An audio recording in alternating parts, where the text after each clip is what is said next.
1 अप्रैल यह सिर्फ एक वित्तीय वर्ष की शुरुआत नहीं है, बल्कि छत्तीसगढ़ के लाखों उपभोक्ताओं की जेब पर पड़ने वाले एक नए आर्थिक प्रभाव का दिन है। राज्य में नई आबकारी नीति लागू हो चुकी है। बियर और रेगुलर शराब पीने वालों के लिए यह एक झटका है, जबकि प्रीमियम शराब के शौकीनों के लिए यह राहत की खबर है। लेकिन सबसे बड़ा सवाल यह है कि आखिर कांच की बोतलों को हटाकर सरकार शराब को प्लास्टिक में क्यों बेचना चाहती है।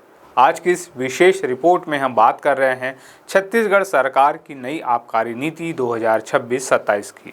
मुख्यमंत्री विष्णुदेव साय के नेतृत्व वाली कैबिनेट द्वारा पास की गई इस नीति ने राज्य के शराब बाजार के पूरे गणित को बदल कर रख दिया है।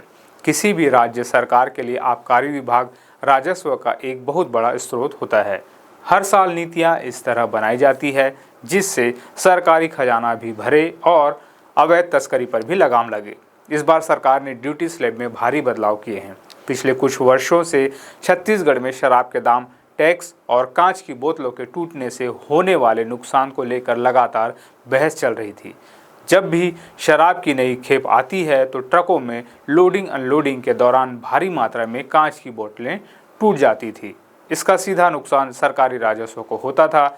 इसके अलावा पड़ोसी राज्यों में प्रीमियम विदेशी शराब सस्ती होने के कारण छत्तीसगढ़ में बड़े स्तर पर इसकी तस्करी की जा रही थी। इन्हीं सब खामियों को दूर करने के लिए आबकारी विभाग ने इस साल जनवरी में एक नया मसौदा तैयार किया, जिसे 1 अप्रैल 2026 से पूरे राज्य में लागू कर दिया गया है। आइए सबसे पहले समझते हैं कि सरकार ने क्या बदलाव किए हैं और इसके पीछे उनका तर्क क्या है।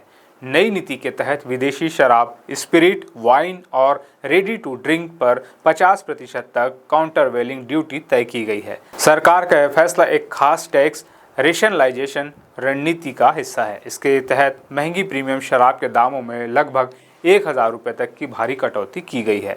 सरकार का तर्क है कि जब राज्य में ही प्रीमियम ब्रांड्स सस्ते मिलेंगे तो उपभोक्ता दूसरे राज्यों से अवैध शराब नहीं लाएंगे, जिससे तस्करी पर लगाम लगेगी। दूसरी ओर सबसे बड़ा फैसला पैकेजिंग को लेकर हुआ है। अब राज्य की सरकारी दुकानों पर शराब कांच की बोतलों के बजाय प्लास्टिक की बोतलों में मिलेगी। प्रशासन का स्पष्ट तर्क है कि प्लास्टिक से लॉजिस्टिक आसान होगा, टूट फूट का नुकसान खत्म हो जाएगा और परिवहन लागत में कमी आएगी। इसके अलावा राहत की बात यह है कि गरीब तबके को ध्यान में रखते हुए देशी शराब के रिटेल प्राइसेस में कोई बढ़ोतरी नहीं की गई है। विपक्ष, पर्यावरणविदों और आम उपभोक्ताओं ने इस नई नीति पर कई गंभीर सवाल खड़े किए हैं। जानकारों की सबसे बड़ी चिंता प्लास्टिक की बोतलों को लेकर है। जब पूरी दुनिया सिंगल यूज प्लास्टिक को बैन कर रही है और पर्यावरण बचाने की बात हो रही है, ऐसे में लाखों प्लास्टिक बोतलों को बाजार में उतारना पर्यावरण के लिए एक बहुत बड़ा खतरा बन सकता है। इसके अलावा लंबे समय तक प्लास्टिक में रखी शराब से स्वास्थ्य पर पड़ने वाले दुष्प्रभावों को लेकर भी स्वास्थ्य विशेषज्ञों ने चिंता जताई है। आर्थिक रूप से देखा जाए तो मिड रेंज शराब और बियर जैसे रॉयल स्टेग, मैकडॉवेल और किंगफिशर महंगी हो गई है। आलोचकों का तर्क है कि अमीरों की प्रीमियम शराब को सस्ता कर दिया गया, लेकिन जो मिडिल क्लास सबसे ज़्यादा बियर और मिड रेंज ब्रांड्स खरीदता है, सारा टैक्स का बोझ उसी की जेब पर डाल दिया गया है। टीकाकरण सिर्फ एक माँ की नहीं बल्कि पूरे परिवार की जिम्मेदारी है।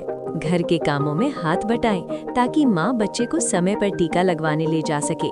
जब परिवार साथ देगा तभी बच्चा सुरक्षित रहेगा। राष्ट्रीय स्वास्थ्य मिशन, झारखंड सरकार। आइए अब सीधे आंकड़ों पर बात करते हैं जो 1 अप्रैल 2026 से लागू हुए हैं। विदेशी शराब पर ड्यूटी 3500 रुपये तक की शराब पर अब 445 रुपये प्रति प्रूफ लीटर ड्यूटी लगेगी। वहीं 3501 रुपये से महंगी शराब पर यह ड्यूटी 805 रुपये प्रति प्रूफ लीटर होगी। बियर पर ड्यूटी 100 रुपये तक की बियर पर 120 रुपये प्रति बल्क लीटर और 121 रुपये से अधिक की बियर पर 175 रुपये प्रति बल्क लीटर की ड्यूटी तय की गई है। यानी साफ है कि जो उपभोक्ता मिड सेगमेंट की शराब या बियर पीते हैं उन्हें अब पहले के मुकाबले ज़्यादा पैसे चुकाने होंगे। इस पूरी आबकारी नीति का अगर हम मूल्यांकन करें तो यह सरकार के लिए एक बड़ा रेवेन्यू जनरेशन मॉडल है। प्लास्टिक में पैकिंग से सरकार का लाखों रुपए का नुकसान बचेगा और मिड रेंज की बिक्री पर बढ़ा हुआ टैक्स सीधा सरकारी खजाने में जाएगा। लेकिन एक लोकतांत्रिक व्यवस्था में नीतियां केवल सरकारी खजाने को देखकर नहीं बल्कि जनता और पर्यावरण को ध्यान में रखकर भी परखी जाती है। प्लास्टिक कचरे का प्रबंधन आने वाले समय में नगर निगमों के लिए एक बहुत बड़ा सिरदर्द बनने वाला है। साथ ही मिड रेंज शराब महंगी होने से स्थानीय स्तर पर अवैध और कच्ची शराब के निर्माण का खतरा भी बढ़ सकता है। 1 अप्रैल 2026 से लागू हुई यह नई आबकारी नीति फायदे और नुकसान का एक मिला-जुला पैकेज है। तस्करी रोकने और टूट-फूट बचाने के सरकारी तर्क अपनी जगह सही हो सकते हैं, लेकिन पर्यावरण और आम उपभोक्ताओं की जेब पर पड़ने वाले इसके असर को नकारा नहीं जा सकता।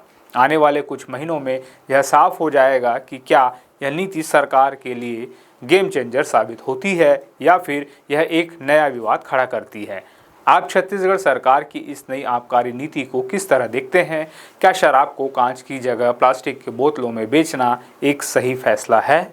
और बियर मिड रेंज को महंगा करके प्रीमियम को सस्ता करने की इस रणनीति पर आपकी क्या राय है?